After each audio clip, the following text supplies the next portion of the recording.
ఇష్టపడ్డాయి. అది చందన వృక్షమే అయినా దాని మించి చక్కటి సువాసన వస్తున్నా, చల్లటి గాలి వస్తున్నా, చింత చెట్టు కింద ముళ్ళుంటే తుడుచుకు పడుకుంటాడేమో కానీ చందన వృక్షం కిందకెళ్ళి పైన ఉన్న ఉత్తరీయం వేసుకుని పడుకోడు. చందన వృక్షం యొక్క దోషమా, చందన వృక్షం ఒక నల్లత్రాచుని తన యందు కలిగి ఉన్నటువంటి దోషమా? ఒక నల్లత్రాచు చందన వృక్షాన్ని చేరింది, ఆ చందన వృక్షం పనికి రాకుండా పోయింది. అలాగే నాకు తెలిసి జీవితంలో నేను పేర్లు ఎందుకు వాడాలి, కేవలం కోపం కారణంగా తమ జీవితాలలో శాంతి ఉండదు, తన చుట్టూ ఉన్న వాళ్ళకి శాంతి ఉండదు, తాను పనిచేస్తున్నటువంటి సంస్థలో శాంతి ఉండదు. ఆయన ఎందుకు పనికిరాడు, ప్రతి దానికి కోపంతో ఉంటాడు. మీరు ఇవాళ బీటెక్ చదవచ్చు, ఎంటెక్ చదవచ్చు, మీరు రేపు పొద్దున్న ప్రొఫెషనల్ కోర్స్ చేస్తున్నారు కాబట్టి ఇవాళ మీరు ఇలా ఉన్నారు. ఇంకొక 5 ఏళ్ళు పోయేటప్పటికి మీరు ఎక్కడో జూనియర్ ఇంజనీర్స్గా ప్లేస్ అవుతారు. మీలో ఇంకా బాగా చదువుకున్న వాళ్ళు ఇంకా పెద్ద పొజిషన్కి ఎడతారు. ఒక 10 ఏళ్ళు తిరిగేటప్పటికి మీరు చీఫ్ ఇంజనీర్ అవుతారు, సూపరింటెండెంట్ ఇంజనీర్ అవుతారు. ఎన్నో ఫైల్స్ మీరు డిస్పోజ్ చేస్తారు, మీ సంతకంతో ఫైల్ డిస్పోజ్ అవుతుంది. అసలు వినడానికి సిద్ధంగా లేకపోతే కోపం పెట్టుకోవడం ఒక్కటే మీరు అలవాటు చేసుకుంటే మీరు సమాజానికి సేవ చేయడం మాట దేవుడెరుగు, మీరు ఎవ్వరికీ ఎందుకు పనికిరాని వాళ్ళు అయిపోతారు. ప్రతి వాళ్ళు ఏం చెప్తారో తెలుసా అండి, ఆయనంటే భయం అండి, కోపం. ఆయనేం కొడతాడని కాదు, తిడతాడని కాదు, వెళ్ళడానికి భయం. అయ్యో బాబాయ్ అంత కోపం ఏమిటండి అంటారు. కాబట్టి మీరు ఒక్క విషయం బాగా గమనించండి, కోపం వచ్చింది అంటాడు. కోటేశ్వరరావు గారు వచ్చారు, ఎక్కడి నుంచి వచ్చారు? ఎక్కడో ఆయనకున్న విడిదిలోంచి ఆయన వచ్చాడు. కోపం వచ్చింది, ఎక్కడి నుంచి వచ్చింది? దానికి ఏం ఫ్రమ్ అడ్రస్ ఉండదు. కోపం మీలోనే ఉంటుంది. మీలోనే ఉన్న కోపము ఎదురు చూస్తుంటుంది అవకాశం, ఆ అవకాశం కోసం చూస్తుంది. దానికి అవకాశం ఏమిటో తెలుసా అండి, మీ ఈగో దెబ్బతింది అన్న బుద్ధి మీకు కలిగిన ఉత్తర క్షణంలో అది ప్రకోపిస్తుంది. నా వ్యక్తిత్వం, నా అహంకారాన్ని వీడు దెబ్బ కొట్టాడు అన్న ఆలోచన మీకు వచ్చిందనుకోండి, ఉత్తర క్షణంలో అది పైకి లేస్తుంది. చాలా కోపం ఉంది అనడానికి కారణం ఏంటంటే నాకు చాలా ఉన్నాయి అన్న అహంకారం ఆయన యందు ఉంది అని గుర్తు. నేనెంతటి వాణ్ణి అనుకున్నవాడు పోన్లేదు ఏదో మాట్లాడాడు, తెలిసి తెలియనితనం అందరూ ఒకలా ఉంటారా, క్షమించి విడిచిపెడతాడు. లేదా అలా ఉండకూడదమ్మా, తప్పు, అలా ఉండకు, తప్పు కదా, దానివల్ల నువ్వు ఏ ప్రయోజనం సాధిస్తావు, నువ్వు పాడైతే నాకు మనసు ఖేదంగా ఉంటుంది, అలా ప్రవర్తించకు అని చెప్తాడు. అవతల వారిని అర్థం చేసుకునే ప్రయత్నం చేస్తాడు. కోపం లేకపోతే, కోపం అస్తమానం ఈగో దెబ్బతిని కోపం వచ్చేసినటువంటి వాడు ఎంతటి మహాపాపమైనా చేసేస్తాడు. క్రుద్ధ పాపం నకుర్యాత్కః క్రుద్ధో హన్యాద్గురూనపి క్రుద్ధ పరుషయావాచ నరం సాధు నధీక్షిపేత్ అంటుంది రామాయణం. గురువుగారిని చంపేయడానికి కూడా కోపావేశం వచ్చినటువంటి వాడు వెనుకాడడు. మీకు నేను పేర్లు చెప్పడం ఇష్టం లేక నేను చెప్పట్లేదు. అతి కోపంలో, కోపం తమకి ఆస్తి అనుకున్న వాళ్ళు ఆ కోపం ఉన్మాదాన్ని కల్పించేస్తే క్షణికోద్రేకంలో చెయ్యకూడని పని చేసేసి జీవితాంతం విచారిస్తూ యావజ్జీవిత కారాగార శిక్ష అనుభవిస్తూ కారాగారాల్లో ఉండిపోయిన మేధావులు ఉన్నారు. కేవలం ఆ క్షణికావేశంలో చేసినటువంటి పొరపాటు ఇంకా అతని జీవితాన్నంతటినీ కూడా శూన్యం చేసేస్తుంది, ఎందుకు పనికిరాకుండా అయిపోతాడు. కోపం అనేటటువంటిది అత్యంత ప్రమాదకరమైనటువంటి విషయం. మీ కోపాన్ని మీకు మీరుగా పరిశీలించి దిద్దుకోవాలి తప్ప, నాకు కోపం వచ్చేసిందండి అన్న తర్వాత, నేను కోపిష్టివాణ్ణి అన్న తర్వాత మిమ్మల్ని ఆ కోపం తగ్గేటట్టు చేయించగలిగినటువంటి వాడు ఉండడు. దానికన్నా శత్రువు లేదు. మీరు ఎప్పుడు ఒకటి గుర్తుపెట్టుకోండి, కోపం వచ్చినప్పుడు మీరు ఎప్పుడైనా అద్దం ముందు మీకు మీరు నిలబడి చూసుకోండి, ఎంత నెత్తురు, ఎంత ఉద్వేగంతో నొరగలు కక్కుతూ పరిగెడుతుంటుందో. బ్లడ్ ప్రెషర్ పెరిగిపోతుంది. లోపల మీరు దేవాలయంలోకి వెళ్ళి ఈశ్వరుడి ముందు కూర్చున్నా సరే, మీరు ఎవరి పట్ల వ్యగ్రతతో ఉన్నారో అదే గుర్తొస్తుంది. ఆలోచన మీద ఆలోచన, ఆలోచన మీద ఆలోచన పెరిగిపోయి మీరు ఊగిపోతుంటారు, ఉద్రేకపడిపోతుంటారు. ఆ సమయంలో అతనికి మనుష్యుడు కాదు, రాక్షసత్వం ఆవహించేస్తుంటుంది. మిమ్మల్ని మీరు పరిశీలించుకోకపోతే నేను ఇలా ఉండొచ్చా, ఇంత కోపం ఏమిటి నాకు, ఈ కోపం వల్ల నేను సాధించేది ఏమిటి అని కోపం వచ్చినప్పుడు మీరు కాసేపు మౌనంగా కూర్చుని ఏకాంతంలో మీకు వచ్చిన కోపాన్ని మీరు ఎలా విడిచిపెట్టచ్చు, పాము తన శరీరంలోంచి వచ్చిన కుబుసాన్ని తాను ఎలా విడిచిపెడుతుందో యథోరగస్తచం జీర్ణాం సవై పురుషముచ్యతే అంటుంది రామాయణం. వాడే పురుషుడు అంటుంది.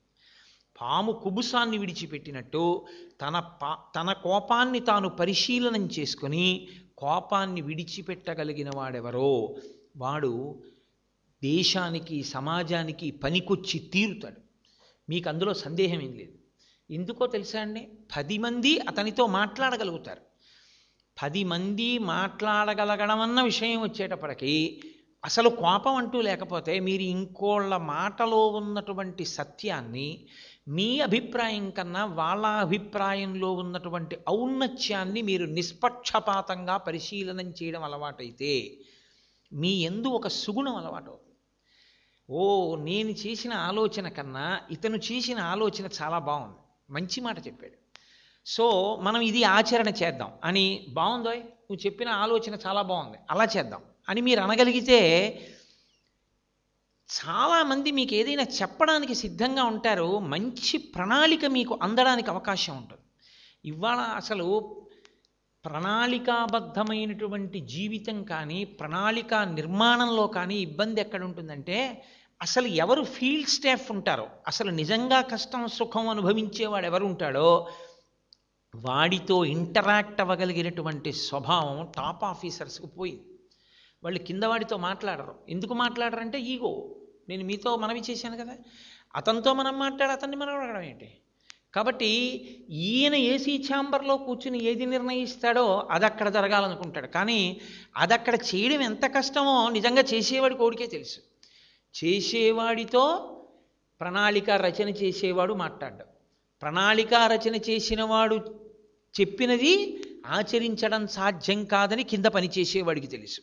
వీళ్ళిద్దరి మధ్య సమన్వయం లేకపోవడం వల్ల అసలు కొన్ని వేల కోట్ల రూపాయల నిధులు దేని కొరకు వెచ్చింపబడుతున్నాయో ఆ నిధులు సామాజిక ప్రయోజనాలకి అందకపోవడం అన్న అగాధం అక్కడే ప్రారంభమైంది. అసలు నిజంగా మాట్లాడడము, అభిప్రాయాన్ని స్వీకరించడము అన్నది నిజంగా వస్తే ప్రతి చోట ఈ వ్యాక్యూమ్ ఉండదు.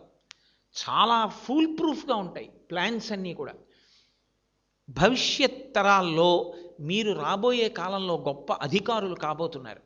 మీ చేతులతోనే మీరు కొన్ని వేల కోట్ల రూపాయల ఫండ్స్ రిలీజ్ అవ్వడానికి సంతకాలు పెడతారు. మీలో ఎవరెవరు ఎంత పెద్ద ఇంజనీర్స్ అవుతారో, ఎవరెవరు ఎంత పెద్ద పెద్ద సంస్థలకి హెడ్ చేస్తారో, ఎవరెవరు చీఫ్ ఎగ్జిక్యూటివ్ ఆఫీసర్స్ అవుతారో ఈశ్వరుడు నిర్ణయం చేస్తాడు. కానీ మీరెప్పుడు ఇది జ్ఞాపకం పెట్టుకోండి. నాకు పేరు చెప్పడం ఇష్టం లేదు, కానీ మీతో నేను ఒక విషయం మనవి చేస్తాను. ఒక మాట ఆఫీసర్ కిందకి దిగొచ్చి మాట్లాడడం అన్నది ఎంత మారుస్తుందో నేను మీకు ఒక సందర్భం చెప్తాను. నేను పనిచేస్తున్న కేంద్ర ప్రభుత్వ సంస్థలోనే ఒక 1.5-2 సంవత్సరాల క్రితం అకస్మాత్తుగా ఒక ఆర్డర్ వచ్చింది. ఒక రోజున మన సంస్థకి ఒక ప్రత్యేకమైనటువంటి గుర్తింపు తేవాలి అని సంకల్పం చేశాం. ఆ సంకల్పం కారణంగా ఆఫీసులో ఉన్నటువంటి పాత ఫైల్స్ అన్నిటినీ కూడా తీసేసి నెంబర్స్ వేసేసి దులిపేసి తీసుకెళ్ళి ఎక్కడో పెట్టి అందులో మనకు అక్కర్లేదు అన్న ఫైళ్ళు ఎన్ని ఉన్నాయో చూసి ఆ ఫైల్స్లో ఎన్ని పేజెస్ ఉన్నాయో రాసి దాని సబ్జెక్ట్ రాసి ఒక లిస్ట్ తయారు చేసి ఆ ఫైల్స్ అన్నీ పాత కాగితాల వాళ్ళకి అమ్మేసేయండి. ఏ ఫైల్స్ మనకు అవసరం అనుకుంటారో, రిఫర్ చేయవలసి ఉంటుంది అనుకుంటున్నారో ఆ ఫైల్స్ని అట్టెపెట్టి వాటిని జాగ్రత్తగా రికార్డ్ రూమ్లో పెట్టండి. ఈ సంవత్సరంలో రన్నింగ్ ఫైల్స్ ఏ ఉన్నాయో అవసరం అనుకున్నవి ర్యాక్స్లో ఉంచండి. ఇన్స్పెక్టింగ్ ఆఫీసర్స్ వచ్చినప్పుడు దుమ్ము పట్టేసినటువంటి అన్ని వేల ఫైళ్ళు ఉండకూడదు. ఇది సర్క్యులర్ యొక్క సారాంశం. సాధారణంగా ప్రభుత్వ రంగ సంస్థల్లో ఎలా ఉంటుందంటే, ఇలాంటి ఆర్డర్ వచ్చిందనుకోండి సర్క్యులేట్ చేస్తారు అందరికీ.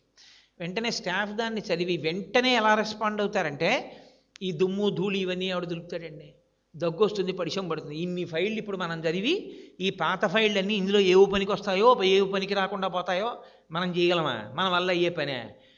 ఆఫీసర్లు చేసుకుంటారు, చేసుకుని ఏవి ఉంచి చూడమంటే అవే మనం చూస్తాం.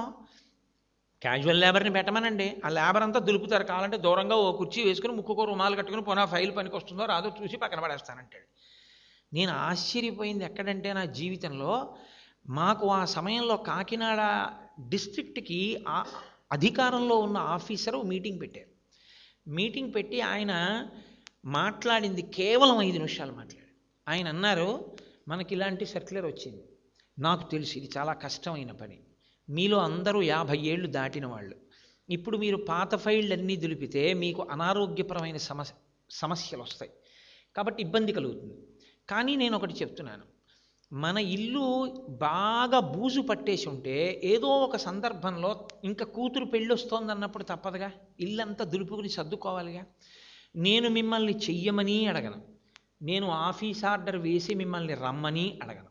మీలో ఎవరు రావద్దనుకుంటున్నారో వాళ్ళు నాకు చెప్పక్కర్లేదు, రాని వాళ్ళ పేర్లు నేను రాసుకోను, ఎవరు రాలేదో ఆ పేర్లు ఎవ్వరూ నాకు వచ్చి చెప్పక్కర్లేదు. నేను ఆదివారం నాడు, వచ్చే ఆదివారం నాడు ఉదయం 8 గంటలకి ఒక లుంగీ కట్టుకుని వస్తున్నాను. మీ ఎవ్వరూ రాకపోయినా నేనేమీ అనుకోను. నేను అలా ప్రతిరోజు ఆదివారం నాడు వచ్చి చూసి నేను చెయ్యగలిగినంత చేస్తాను. ఇంటికి నేను ఆఫీస్కి హెడ్ని కాబట్టి. ఒకవేళ నా ఒక్కడి వల్ల ఆ రోజు కొంత పని అయితే నేను రేపటి నుంచి ప్రతిరోజు ఉదయం 7 గంటలకు వచ్చి 9 గంటల వరకు నేను చెయ్యగలిగినంత చేసి పెట్టి వెళ్ళిపోతుంటాను. నేను ఇలా ఎన్నాళ్లలో చేయగలిగితే అన్నాళ్లలో నేను చేస్తాను. ఒకవేళ నేను ఇలా 6 నెలలు చేసి మీలో ఒక్కరు రాకపోయినా నేను మీలో ఎవరిని ఏమీ అన్నా. ఒకవేళ ఇది మన ఇంటి పని అని మీరు రావాలి అనుకుంటే మీకు స్వాగతం, మీ అందరూ కూడా ఈ ఆదివారం నాడు రావచ్చు అంతే ఆయన చెప్పి వెళ్ళిపోయారు ఛాంబర్లోకి. మీరు నమ్ముతారా? Permission to leave the head quarters పెట్టి సెలవు పెట్టేసి గ్రాంట్ చేయించుకున్నటువంటి అఫీషియల్స్ ఇళ్ళకి ఫోన్ చేసి, ఇప్పుడు కాదు మనం తర్వాత పెడదాం, ఈసారి మేము కమిటెడ్గా ఒక పని చెయ్యాలనుకుంటున్నాం ఆఫీసులో, so we are applying for cancellation of leave అని 100% స్టాఫ్ ఆదివారం నాడు ఆఫీస్కి వచ్చేసి సాయంకాలం 5 అయ్యేటప్పటికి ఆఫీస్ అంతా అద్దంలా మారిపోయింది. ఆయన మరునాడు ఉదయం మీటింగ్ పెట్టి స్టాఫ్ అందరికీ ఒక కమెండేషన్ ఇచ్చారు. ఒక కుటుంబం, ఒక టీం వర్క్గా మనందరం కలిసి ఒక్కొక్కసారి అసాధ్యములు అనుకున్నవి చెయ్యి కలిపితే అసాధ్యములను సుసాధ్యములను చేయగలము అని పూనిక కలగడానికి నాకు ఇది ఒక గొప్ప అవకాశమైంది. మీ అందరికీ నా హృదయపూర్వకమైన అభినందనలు తెలియజేస్తున్నాను. ఎక్కడ ఆంధ్రప్రదేశ్ మొత్తం మీద లేని రీతిలో ఒక్క రోజులో కాకినాడ ఆఫీసు ఇన్స్పెక్షన్కి రెడీ అయిపోయింది. ఈ దేశంలో స్వాతంత్రం వచ్చినప్పుడు కొన్ని వందల స్వదేశీ సంస్థానాలు ఉన్నాయి. ఇన్ని స్వదేశీ సంస్థానాల్ని భారతదేశంలో కలపవలసి వచ్చింది. ఏ సంస్థానానికి ఆ సంస్థానానికి సైన్యం ఉంది. అప్పుడు కేంద్ర ప్రభుత్వం వాటన్నింటిలో కలుపుకోవాలి అనుకుంటే మిలిటరీ యాక్షన్ వినా మార్గం లేదు. ఓ సర్క్యులర్ ఇచ్చి మీ రాజ్యాల్ని మాలో కలిపేయండి అన్నారనుకోండి, ఇప్పటి వరకు వాళ్ళందరూ స్వతంత్ర రాజులుగా జీవితాలు గడిపిన వారు, పెద్ద పెద్ద కోటల్లో విలాసవంతంగా. మీకు మేము మా రాజ్యాలు కలిపేస్తే భారతదేశంలో మా జీవితాలు ఎలా, మాకు ఐశ్వర్యం ఎలా అని అడుగుతారు. ఇవన్నీ తేలే విషయాలా? సర్దార్ వల్లభాయ్ పటేల్ గారు అప్పుడు హోమ్ మినిస్టర్. మన దురదృష్టవశాత్తు ఇవాళ ఎక్కడ మీలో ఎవరైనా ఎప్పుడైనా ఎక్కడైనా హోమ్ మినిస్టర్గా భారతదేశానికి స్వాతంత్ర్యం రాగానే స్వదేశీ సంస్థానాధిపతుల సమావేశంలో హోమ్ మినిస్టర్గా సర్దార్ వల్లభాయ్ పటేల్ గారు చేసిన ప్రసంగ పాఠాన్ని పూర్తిగా చదివిన విద్యార్థి ఎవరైనా ఇక్కడ ఉంటే చెయ్యెత్తండి. ఇది ఈ దేశ దురదృష్టం. నేను ఎందుకు ఈ మాట అంటున్నానంటే, సర్దార్ వల్లభాయ్ పటేల్ గారు ఒక్క 45 నిమిషాలు మాట్లాడారు 395 స్వదేశీ సంస్థానాధిపతుల సమావేశంలో. ఒక్క గంట సేపు ఆయన మాట్లాడితే ఉత్తర క్షణంలో 393 స్వదేశీ సంస్థానాల అధిపతులు చార్టర్ మీద సంతకాలు పెట్టి వెళ్ళిపోయారు. మా సంస్థానాలన్నీ భారతదేశంలో విలీనం చేసేస్తున్నాను. నేను యూనియన్ హోమ్ మినిస్టర్ని, వీళ్లతో నేను మాట్లాడేది ఏమిటి అని అనుకుని ఉండుంటే ఆ సమస్య అంత తేలిగ్గా పరిష్కారం అయి ఉండేది కాదు. పటేల్ గారు అంత గొప్ప ప్రసంగం చేశాడు ఆయన.